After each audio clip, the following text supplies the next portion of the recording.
Hi everyone, আসসালামু আলাইকুম। Nipa Akter blogs থেকে সবাইকে ওয়েলকাম জানাচ্ছি। তো বন্ধুরা, দেখতে পাচ্ছ আমের পাল, তারপর মিষ্টি দই আর হলো 1 মগ দুধ। তো সবটাই ব্লেন্ডারের জারে পরিমাণ মতন দিয়ে দেব।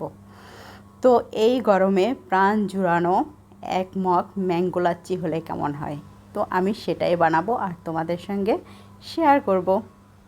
তো এখন এই যে ব্লেন্ডারের জারে সবটাই দিয়ে দিয়েছি, আমের পাল, মিষ্টি দই আর এখন দিয়ে দেব দুধ। এটা লিকুইড দুধ। আর এখন দিয়ে দেব টেস্ট অনুযায়ী চিনি আর হলো লবণ। বাস, আর কিছুই না। তারপর এটা ব্লেন্ড করে নেব। তো ব্লেন্ড করা হয়ে গেছে, এখন আমি মগে ঢেলে নেব। তো এটা খেলে প্রাণটা জুড়িয়ে যায় গরমের সময়। আর এখন তো গরম অনেক পড়তেছে। তো ঢেলে নিলাম, বাস এখন খাওয়ার পালা।